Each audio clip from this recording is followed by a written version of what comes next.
radio. Shout it. Versus Keisha Cole, Ashanti. What did you think about it, man? Did you watch it? Oh my God. I'm stressed just even having to talk about this.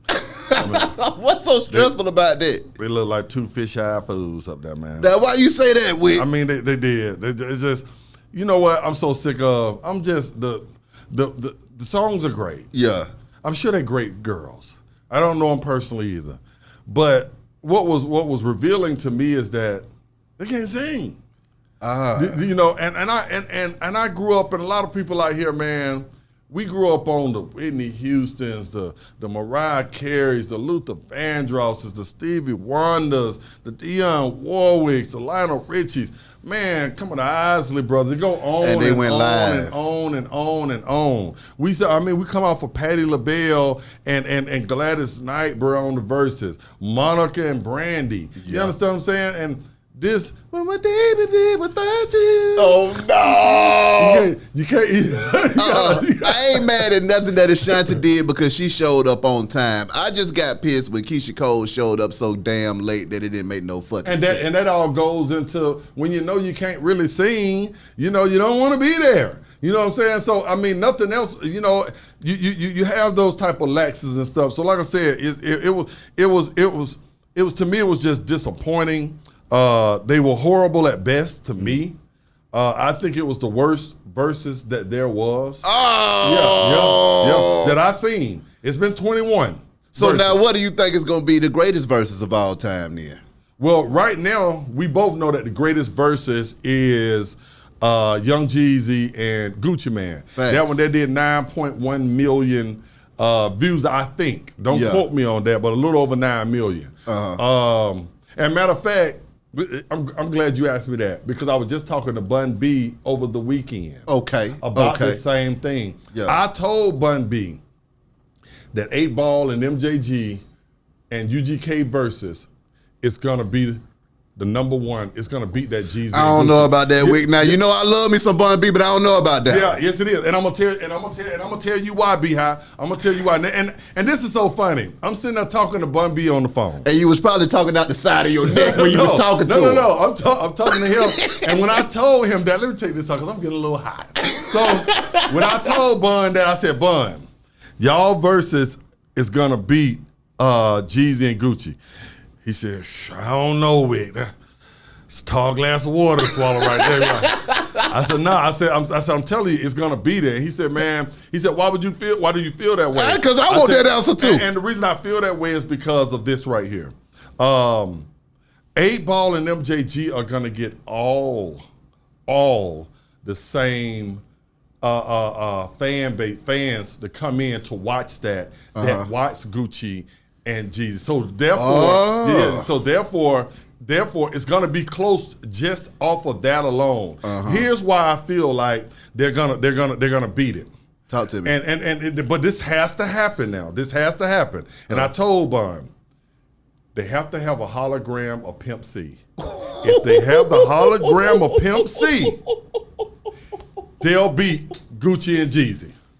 Oh! Just what I tell you. It'll get close just them alone. They'll be at 4, 5 million, 6 million. But when that hologram of Pimp C, if they get that and you sit up there and both UGK is there, oh my God! It's gonna go by. It's gonna break the record right there. And I told him that because when I'm sitting here arguing with Bun B, like he wasn't even in the group. I'm telling him, UGK is gonna beat 8ball and MJG, and he like, I don't think UGK gonna beat them. No, you talking about Gucci and Jeezy. Right. No, yeah, Gucci and G. I don't think that UGK gonna beat Gucci and G because everybody they looked at that because they wanted to see them in the same room and people thought they might fight. I said, yeah, that was compelling while a lot of people tuned in. But I said a lot of people, you underestimate the power of Pimp C. I ain't gonna lie. If Bun B get on that damn Verzuz and wrap that story to that Pimp C hologram, I'm shedding a fucking tear in that bitch. I'm with you on that. That's one we ain't got. I don't have an argument with you on that, my brother. I'm down with it. But like I said, My God. this is what I'm gonna say. Bun, I told you I was gonna talk about you on here. If they got that hologram, you win. If not, you lose. In the comments, y'all let me know. Because 8ball and MJG, you're gonna have to have that hologram to be able to knock them out. To me, I told you, and I still stand on this. I don't care how many motherfuckers cuss me out there, and man, you crazy, man, you're the best shit ever. You know, I think UGK, I think that 8ball and MJG to me are the best duo to ever do it. Okay, see now why you gotta go here in the middle of our show? I do. I put them first. I put Cass second, and I put UGK third. This is my opinion. What would you change about that? You got to put Cass first, okay? Why would you have to put Cass first? Southern Playalistic Cadillac Music, AT Aliens, and Aquemini. That's the reason, sir. Those 3 damn albums right there, there's nothing in hip-hop that can compete with them 3 damn albums. I don't know about it ain't that. Now, I mean, when you talk about gangster music and, you know, that player stuff, don't get it messed up. Because now when I think about it, Coming Out Hard and On Top of the World, those are the two that can go up against them. Now, them other albums, you know, No More Glory, MJG, 8ball, but see, 8ball, his double CD, that thing was hard too. But Cass, them Stop 3 playing games, yo. It's about that money you're making. You playing games, ho. Ain't about no talking, the faking. You playing games. I mean, but then no. See, the issue is, you know what, and see, I had niggas in my DM after our last debate that were just acting like we were just doing blasphemy up here. They're like, how could y'all even talk about them like that? And don't you ever put 8ball and MJG up against UGK, man. I don't even want to have to think about this type of shit. Niggas was depressed as hell and just disappointed in me for even arguing about 8ball and MJG and UGK. Somebody has to do it. They argue about Michael Jordan against Kobe Bryant. You argue about who's the greatest tennis player, who's the greatest boxer. We are gonna talk about, we're gonna get down to it. And that's why I love this show right here. And that's why the people keep tuning back in. You know what I'm saying? We are gonna get down to the bottom of the greats. We're gonna give them their props. And like I said, bruh, it does not mean that your opinion, if you say Cass is number 1. Well, now I'm gonna have to renege. Yeah, I'm gonna have to renege like a game of spades right now, Wick, because when I think about the greatest duo of all time, man, I gotta give it to DJ Paul and Juicy fucking J. 3-6 Mafia. I can't argue with that either. Okay. I can't argue with that either. Okay. I got too many player partners from Tennessee. And that's another thing. Tennessee rappers, I think they're the most underappreciated. Underrated. Because they act like 3-6 Mafia didn't win no Oscar and didn't put out hundreds of fire-ass records. It's one thing to have a few good albums, but them boys literally put out hundreds of hits. Absolutely. And you know who else is from there? Who? 8ball MJG. Ow! Yeah. Those are facts. But see, now, don't underestimate my love for 8ball and MJG, too. Now, right. You know, I ride with 8ball and MJG, okay? Tight grip on my tech now. I remember being, now, mind you, I was probably 10 years old at the time, and my mama walking in my room, and now she hears a motherfucker. Yeah, if it wasn't for them, like I said, there was groups out. If it wasn't for, I think they impact on Southern hip hop. To me, 8ball and MJG was the first to make the rest of the country be like, these players down there, real players. Now I'm not taking that away from Cass. Big Boy was on a little different thing. Southern Playalistic, Cadillac. How you even gonna go there? Well, but Andre has always been kind of eccentric. Yeah.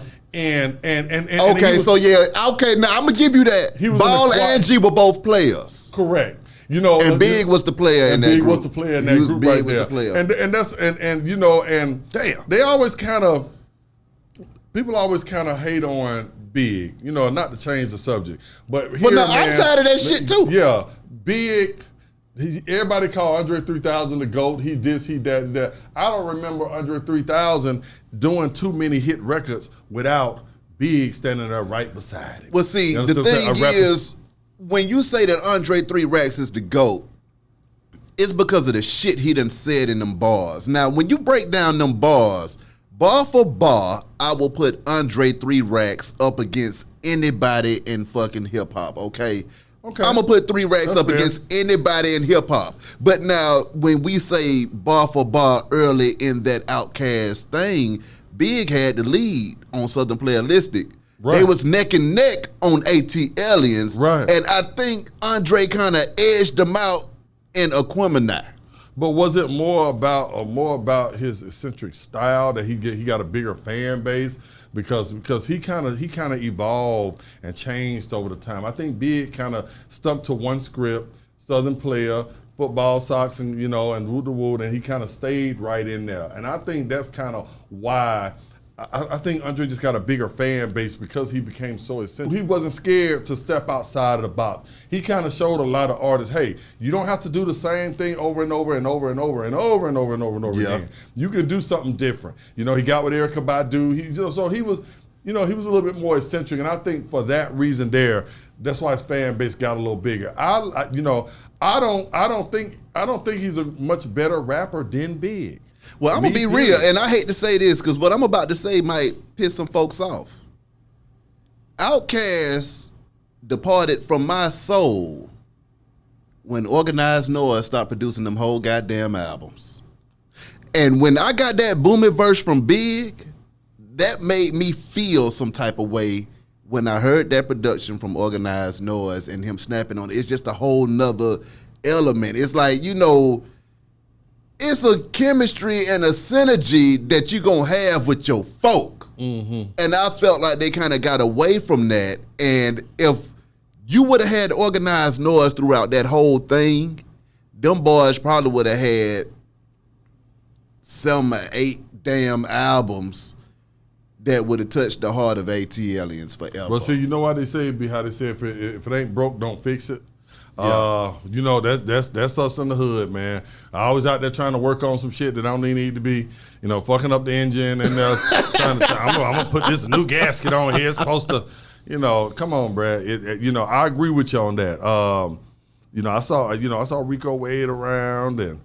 I was, I don't know their business. Mm-hmm. So I'm not going to say why people why people stopped working together, why people fell out. But I do agree with you. Yeah. That the sound definitely matters. People are not only in love with what you're saying, they're also in love with the sound. We needed like 4 Organized Noise produced songs on every album from that point going forward. That's all we needed was 4. You can do whatever the hell else you need to do, but we need 4 of their songs. Give me that. You're absolutely right. So we're in agreement again, man. I can't keep agreeing with you today, man. Okay, well now I got some because we were talking the other day, man, and you got a little mad when I was telling you about that Busted Challenge going crazy, and I was telling you that, when it comes to the ladies, Nelly's that guy. Yeah. When it comes to the ladies, Nelly's that guy. Nelly, bruh, I agree with you. Nelly is the guy. Well, we in but agreement. my thing is, the guy over who? Who?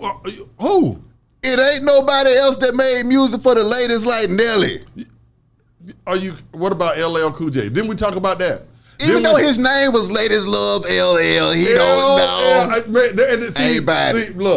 See, and I told you I didn't even want to talk about that today because this is ridiculous. Now, you know what? We had just agreed on 2 things, and I knew you were gonna figure it out. You know what I'm saying?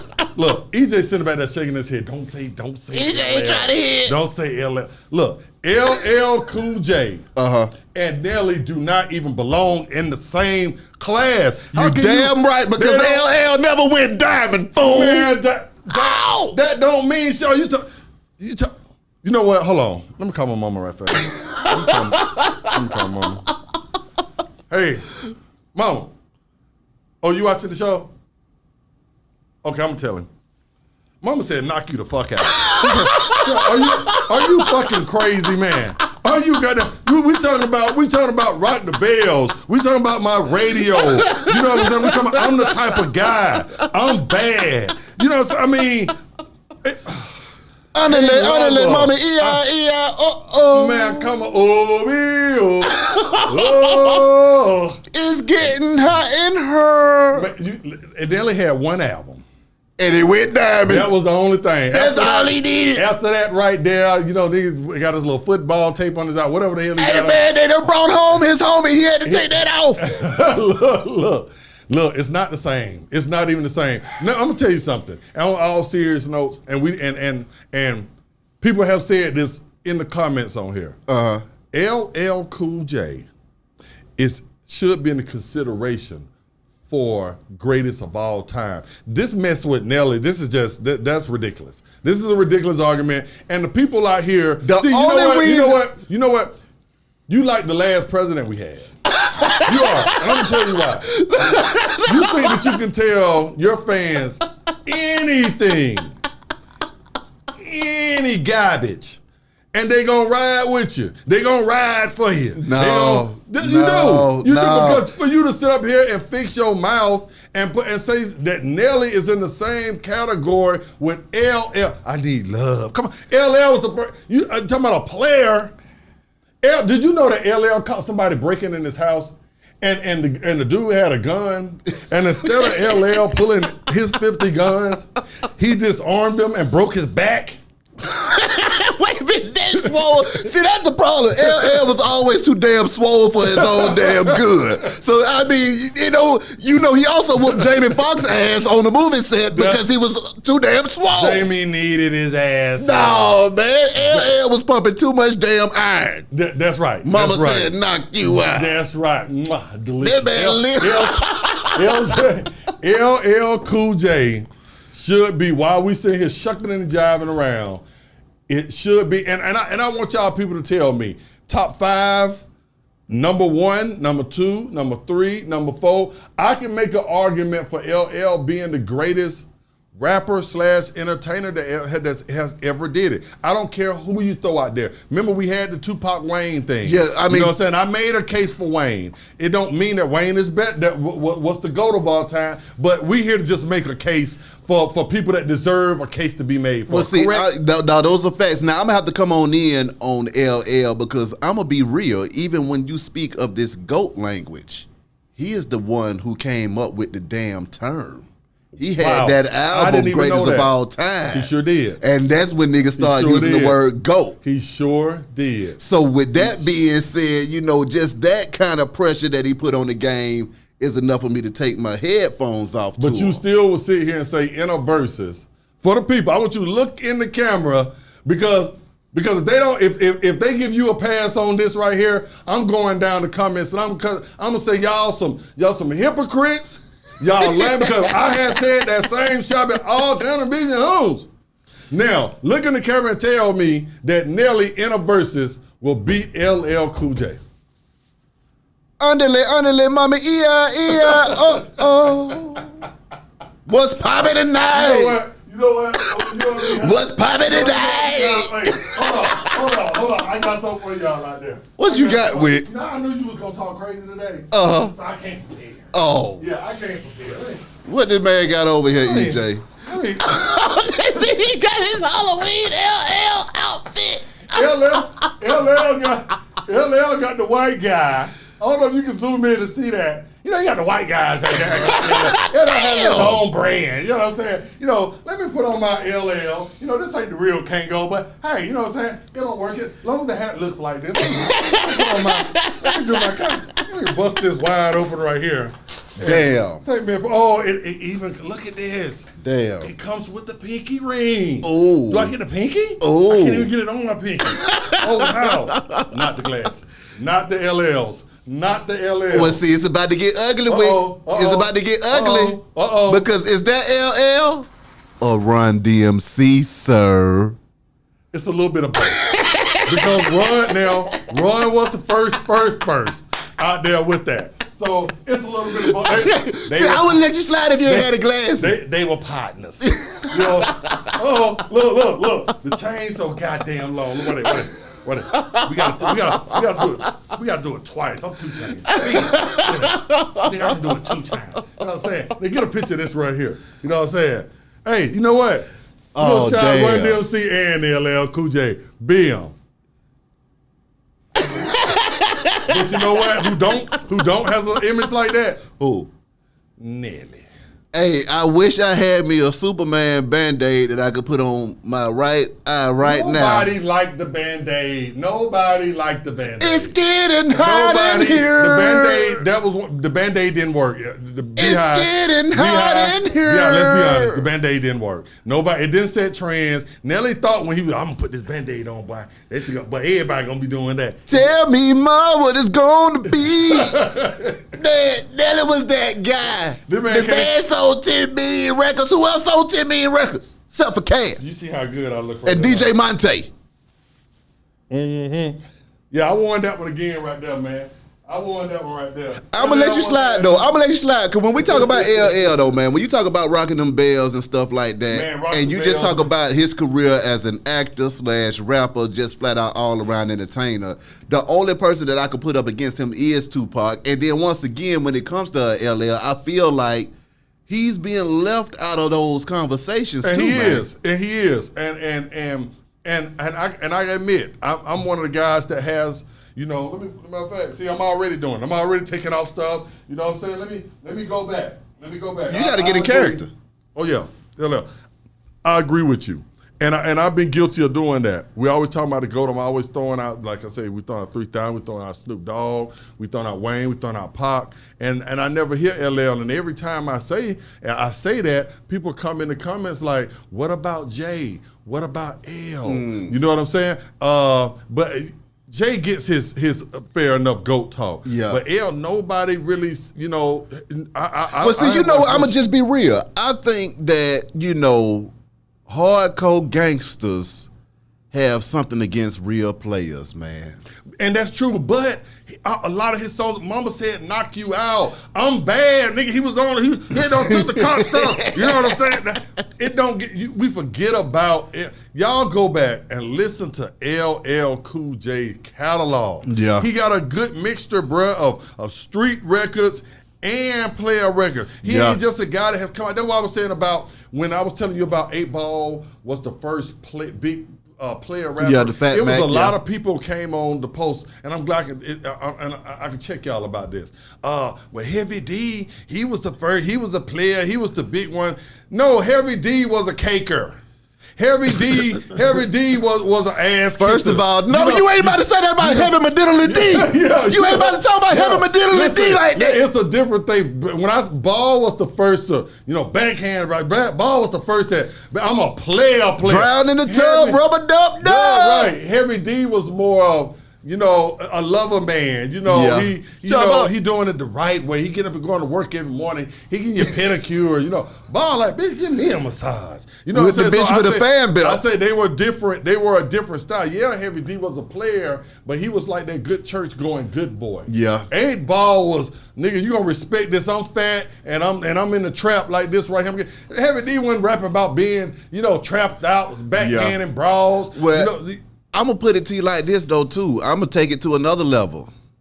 There's one guy that is just as introspective as Andre 3000 that I'll take bar for bar against him. Common. 8ball, nigga. Oh.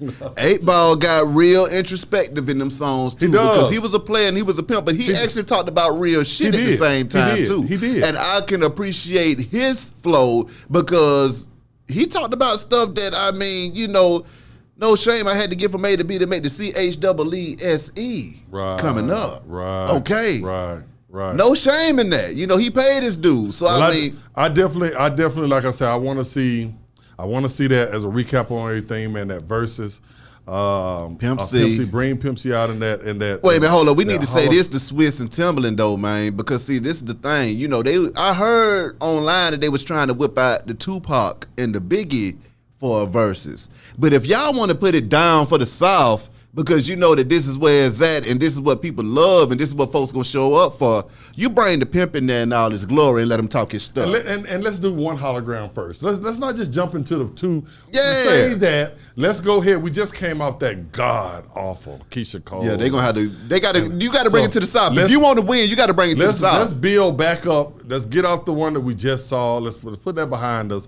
Let's get back to 8ball and MJG, UGK. Bring out Pimp, and then we'll talk about Tupac, because once you do Tupac and Biggie, we maxed out. Yeah. What are we gonna do after that? Yeah. Besides Michael Jackson and Prince. Yeah. You know, so let's slow your roll, pump your brakes on the Tupac and Biggie.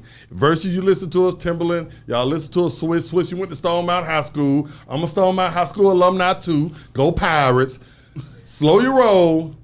Let's do 8ball MJG. Bring Pimp on that hologram, and I guarantee you it breaks the record. That's gonna break the net. That'll break But the you net. gotta let the pimp be the pimp too. Don't be trying to censor the pimp. Don't be trying to censor the pimp 20 years later. Either let the pimp be the pimp, and let's make these folks uncomfortable out here. Let's make them uncomfortable. Hey, but the end of the Beehive, Talk to me. tell them what about the one more time. Hey man, Name the podcast. we need a name for this podcast. And hell, the name of the podcast might be Name the Podcast in the second you keep on playing. And I got a good name. Can I tell you my name? Wait, how you feel? Always writing him. And I got a name called Nigga Please. Okay, that's the other name of it, Nigga Please. But besides that, y'all hit them comments. Let us know what we need to call this thing. Holla at your folk. We'll be back at you with more content, more funk, more flavor on the way. Beehive Radio, shout it. OG Gangsta Wicked. We up out of this thing. Holla.